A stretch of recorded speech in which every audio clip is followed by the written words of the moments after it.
everybody? Welcome back to Between the Ears here on SI Now's Mountaineers Now.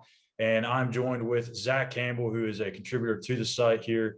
And today we're going to be talking about the Big 12 preseason rankings. We're going to talk about what the coaches and the media had voted on.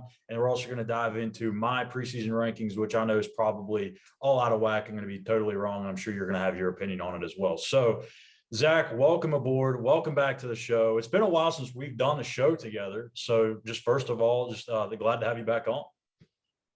Yeah, thanks for having me, brother. Great to be back.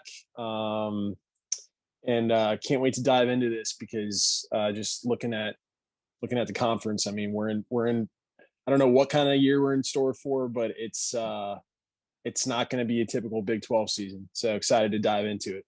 Exactly. So before we dive into it, let's just give a quick glimpse around the league of what it's going to be like. I mean, this is really, in my recollection, this is like one of the first years in probably, I don't even know, a long, long time that we have no idea who could win this league. Like, it's wide open. Oklahoma, they lose Lincoln Riley, they lose Caleb Williams. They have a whole new coaching staff. So you have no idea what to expect out of Oklahoma. Baylor, who won 2 games 2 years ago, won the league last year. So it's like you don't know what they're going to look like because they've lost some pieces. Their starting quarterback from a year ago is not there anymore. He's at South Florida. So it's like it's all up in the air. And if you look at West Virginia, JT Daniels, like if he stays healthy, that's a whole different, situation. Like they can become a player in this league, which is wide open. I mean, I don't think there's been a year where the Big 12 has been as wide open. What do you think? It's an absolute cluster. I mean, I wish I had a more eloquent way to put it, but it's like, to your point, I mean, it's a complete jump ball situation in this conference. There's no clear front runner. I feel like Oklahoma in a microcosm is a perfect example of what's going on, not only within the league, but without and just around college football, because the coaching transition, they were absolutely gutted. They had people left and right transferring out. Just a complete identity crisis in the conference. So when I look at the preseason rankings, which we'll obviously get into, like, what does any of this even mean? Yeah, you've got Baylor, who's, the incumbent, or the reigning champion from last year. But even they have question marks at really, important spots across their depth chart. So it's anyone's guess. That's why I'm looking forward to this season. I'm also a little bit scared because, in West Virginia's case, I feel like they have a high ceiling, they have a low floor. Yeah. There's a huge disparity between where they could be and where people think they're going to be. So it's interesting to say the least. So if anyone out there thinks they know exactly what's going to happen, then great. Show me your crystal ball because I'd love to use it too. I mean, let's be honest. Is there another team in the Big 12 that has the situation that West Virginia has? Because they're a team that, if all things go right and the ball bounces their way, they get a little lucky with the health of JT Daniels, they could be in the mix for the Big 12. But at the same time, they could also be towards the bottom of the conference. I don't think there's another team in the league that's like West Virginia. JT Daniels transferring in was such a sort of keystone moment for that program, just based on, his pedigree. Obviously, he comes from a football powerhouse high school in California, starts as a freshman, as a young freshman. I think he's 17-year-old freshman at USC. Obviously, ACL injury. What are you going to do? It's unfortunate. Transfers to Georgia, 7-0 as a starter, putting up big numbers. Then another injury. Then he gets leapfrogged by Stetson Bennett. Georgia wins a national championship. Now he's, on his third run at West Virginia. But he's a guy that, if he's healthy, could be an absolute transformative player for the program. And because he's a quarterback, every other position around him, obviously there's that waterfall effect. Right. So if he's good, as good as I've, heard, as good as advertised, all of a sudden that West Virginia offense that has looked like it's been on cough syrup the last few years is back in possibly 2018 form when Will Grier and David Sills and Gary Jennings and those guys were just putting up monster numbers. And, defensively, obviously the attrition on the defensive side of the ball is well known and has been talked about now to the nth degree. But they also, what I think people are not really shining a light on, and I think they should, is the transfers in that they have. All of a sudden, they look solid at linebacker. Defensive line, yes, Akeem Mesidor transferred out, but again, they brought in some fresh bodies. They've had some legacy players that have spent a couple years in the program that are looking better and better.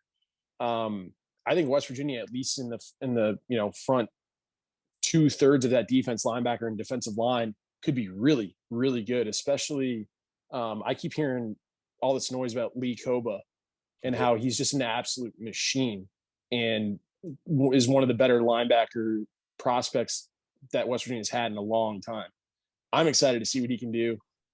If Charles Woods and some of those guys in the secondary can just get consistent and, make some stops, West Virginia, I think, has as much as, if not more, potential to be the surprise team in the conference this year, above anyone else. Yeah, I wholeheartedly agree. Like I said, it seems like it's going to be either a boom or a bust type of scenario. I don't know if there's any type of a middle. But actually, maybe there will be. Maybe this is kind of like the 2017 season with Will Grier and David Sills, Gary Jennings, like you said, where they find out how to play together, how to win together, and then they build on that going into a bigger year in 2018. So we'll see what happens. But let's go ahead and take a look at the Big 12 preseason poll voted on by the media.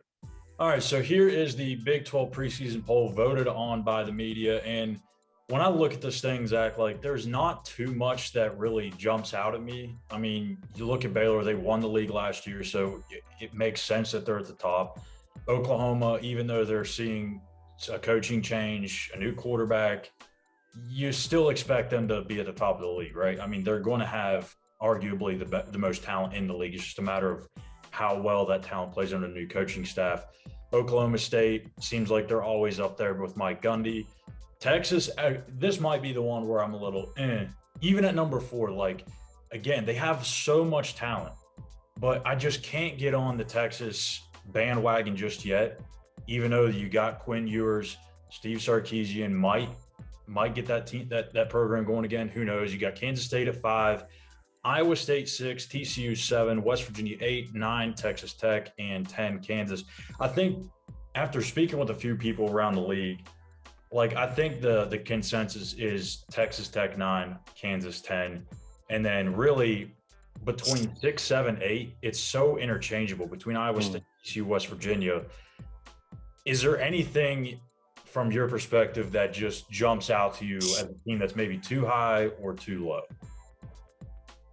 I mean, I'm in almost complete agreement with what, kind of your sentiments about this poll. I mean, I've looked at it, a number of times, and I mean, everyone in this league seems to have been bitten by the transfer bug, the attrition bug, the coaching change bug, whatever you want to call it. Again, there is not a head and shoulders, dominant team going into the season where you can say it's clearly this team. There just isn't. It is a giant gray area, this conference this year. Yeah, I mean, Kansas being last, hate to pick on poor Kansas, but someone's got to be last, and it's always yeah. I mean, look, Lance Leopold, you want to talk about a coach. He's good. He's a solid coach, but you want to talk about a thankless job in college football. I mean, Kansas has been a mess for so long. So the recovery effort there is going to take years and years and years. He's got him trending in the right direction, but yeah, it makes sense that they're last going into the season. Like you said, 6, 7, 8. I mean, you can shuffle them however you want. There's just no way to know that any of those teams right now going into the season are better than the other. I mean, I will say, looking at, Iowa State, they're without Breece Hall. They're without some of their key players. That's a huge loss. TCU, for years and years, their identity was based around Gary Patterson and his defensive prowess. Well, he's gone, right? who knows what to expect from TCU? They're not the same TCU anymore. They're just not, you know? With West Virginia, you know, we talked about JT Daniels. Talked about, you know, Neil Brown's bringing in Graham Harrell, relinquishing the play calling duty, relinquishing that offensive play calling responsibility that he was shouldering. So now he can focus on being that kind of CEO type head coach. Graham Harrell, obviously, young hot name in college football. We know what he did at Texas Tech as a player. He was at USC. I think bringing him in and letting him run the show and getting back to that true kind of air raid mentality on offense.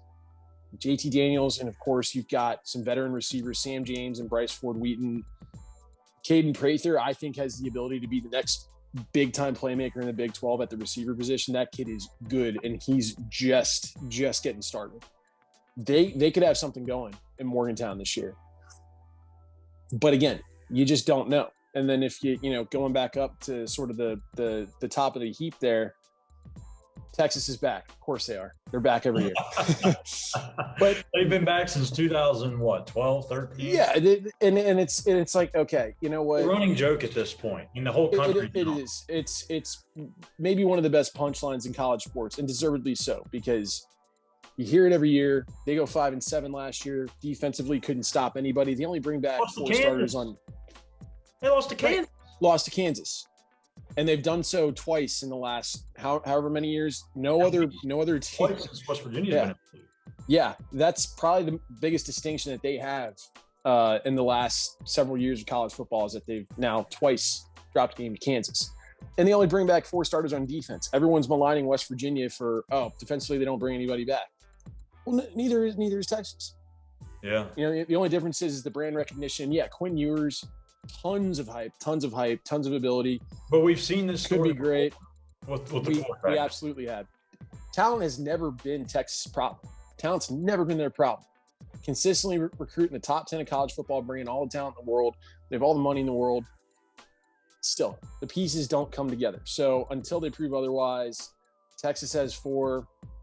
Texas at 4. I mean, you could put them as low as 6 or 7, and I wouldn't bat an eye. And I really think the talent with Texas, I think that's what the media looks at, because you almost combine talent that's going to be there this year plus past results. Now, with West Virginia, it's probably a past results thing, because under Neil Brown, they haven't done anything. So that's why you look at that. You look at the pieces they lost, like Akeem Mitchell, Darrell Porter, so on and so forth. Winston Wright, you lose a couple of top receivers. That's why the expectations are so low. When you have Texas, yeah, they haven't had the success, but the talent is just unreal. So it makes sense that they're kind of in that middle of the pack.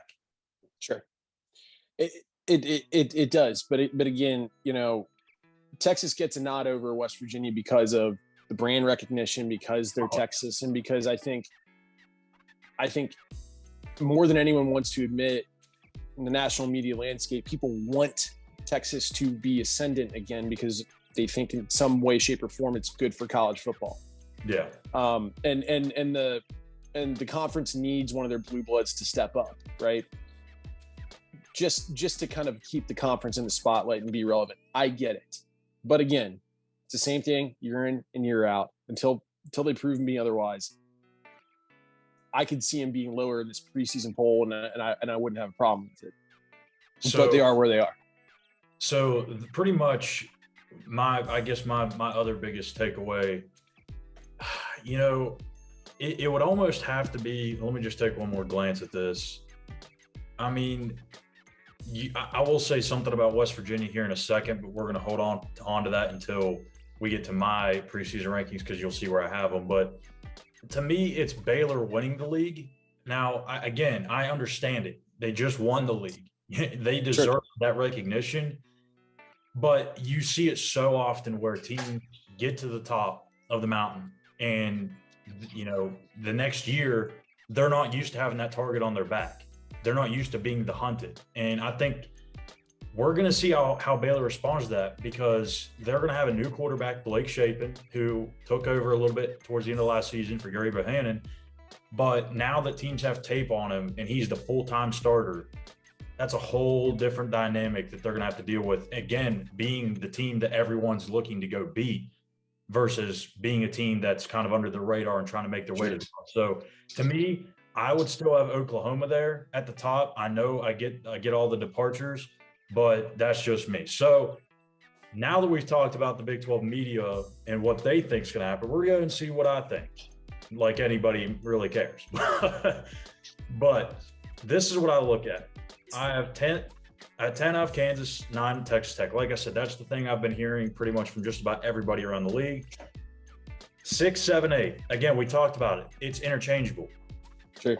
And I have it in a little different order. I have Iowa State 8, TCU 7, and West Virginia 6. And I'll pause right here because this is where West Virginia is. So Iowa State, you lose Breece Hall, like Zach said. That's a huge, huge question mark because if you look at Matt Campbell's teams at Iowa State, it's always been successful because they've been able to run the ball at will on your defense, whether it been David Montgomery, Breece Hall, Kenny Nwangu, and now it's who's going to be that bell cow for them. We have no idea. You know, you're going to have a new starting quarterback. Brock Purdy held that thing down for the last 4 years.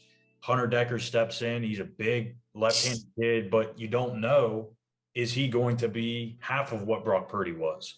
So I think there's so many question marks with that team that you have to put them lower than TCU, because TCU, obviously the defense was not very good a year ago. It's probably not going to be good this year. But you look at what they have offensively, they have some really good pieces around Max Duggan. And I think they could be kind of like that 2012 type of West Virginia team for WVU fans watching that can maybe correlate to this. They're going to be fun to watch on offense, but the defense is going to be absolutely brutal. So I have a slight advantage over Iowa State, but not much. And then West Virginia at 6, like I said, I can't go higher for West Virginia than 6. I tried to find a way, and I'll just slide down here so you can see who I have at 5, which is Texas. People say no, there's no way you can have Texas in front of them. Again, it's from a talent standpoint. West Virginia doesn't have the talent Texas has. And if you take JT's questionable health into consideration, you can't put him any higher. Or can you? I would say, I mean, it's all relative, and it depends on kind of, you know, where you sit with team affiliation or program affiliation within the conference, because obviously everyone carries some sense of inherent bias, right? Right. Or you're not a Big 12 fan, and you know you pull for another team, another conference, and then you can sit here and just crap on the Big 12 in general, which people are doing a lot nowadays. It's kind of in vogue. But no, I mean with Iowa State, to your point, I mean their play has been defined by, you know, just being blue collar tough, having a running back that just you know just runs right at you time after time after time after time at will.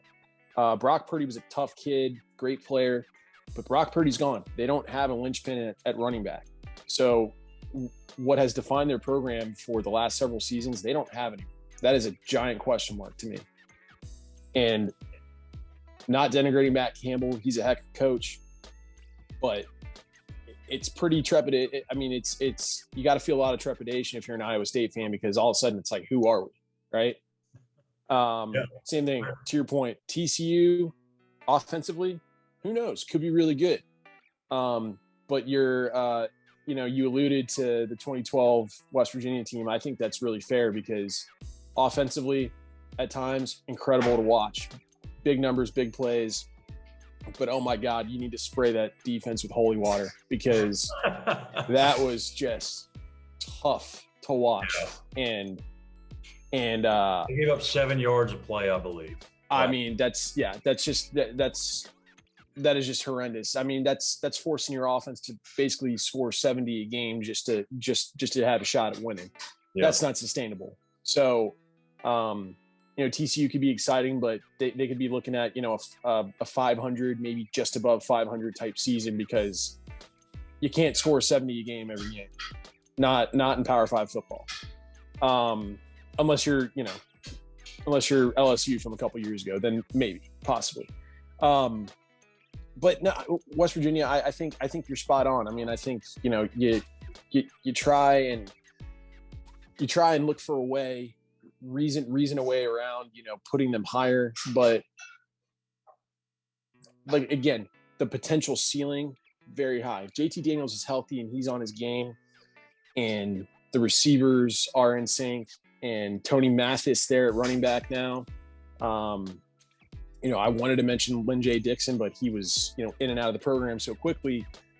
But I'm hearing a lot of great things about Tony Mathis. And obviously, and we didn't bring this up yet, that offensive line, you got everybody back. And you've got 2 or 3 guys there, Zach Frazier, Wyatt Milam, Doug Nestor, who are all conference, all American, you know, caliber players. This offense could do some big things this season. And that's an if, right? That's an if. But the potential is there, you know, to go back to that reminiscent of Will Grier airing it out.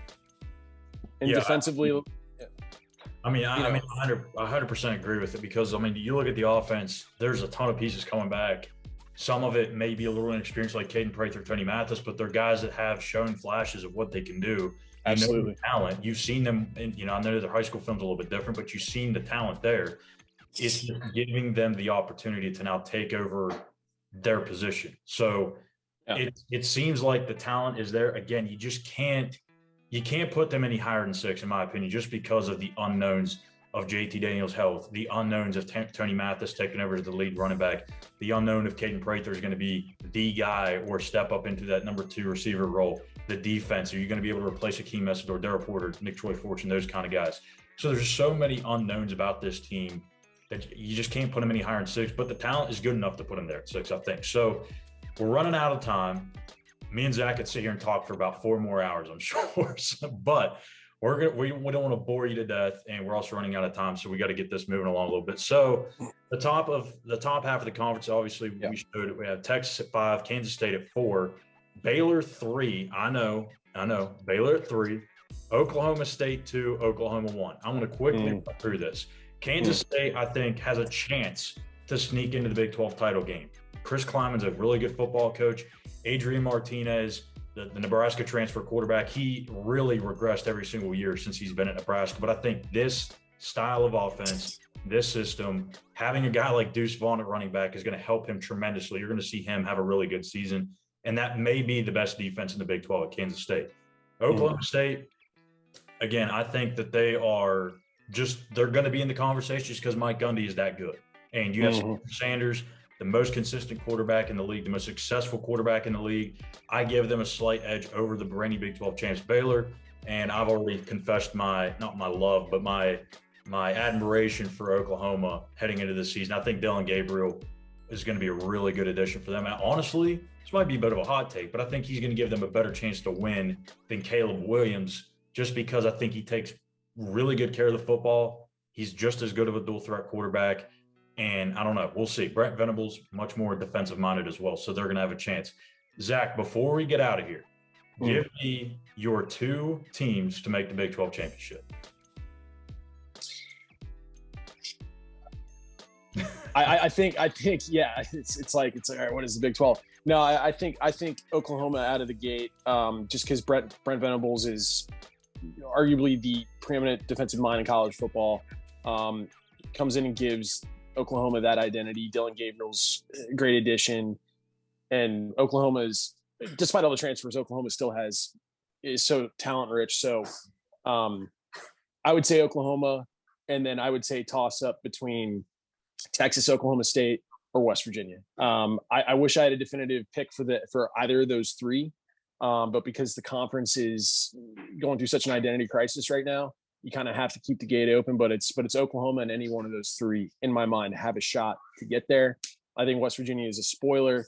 I think Oklahoma State, to your point, Spencer Sanders coming back, the most consistent and proven guy in the conference, and Mike Gundy has proven time and time again that all he needs is an experienced, consistent guy to do work and be successful there in Stillwater.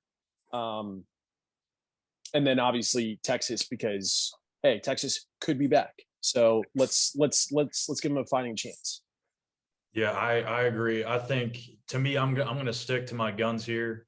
and I'm going to go with Oklahoma State. That's why I have the preseason poll. So I'm going to go with those two. It's going to be Bedlam in Fort Worth for the Big 12 title game. I don't know who's going to win. I guess I would say Oklahoma since I have them picked number one, but we'll see. I think a lot of things can happen with that. So many different scenarios. It's a wide open Big 12 this season.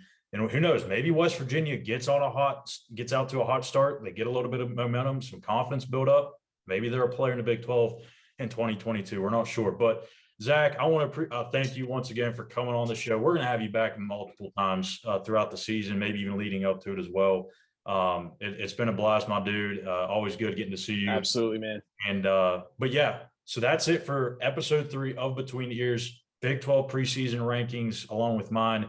Come back here next Wednesday, and we're going to be talking more about the battles heading into not training camp, fall camp for West Virginia. So we're going to talk quarterbacks. We're going to talk defensive line. We're going to talk receivers, running backs. We're going to talk it all. Come back next Wednesday here on si.com/WVU. I'm Schuyler Callihan for Zach Campbell. You've been watching Between the Ears. We'll see you guys next week.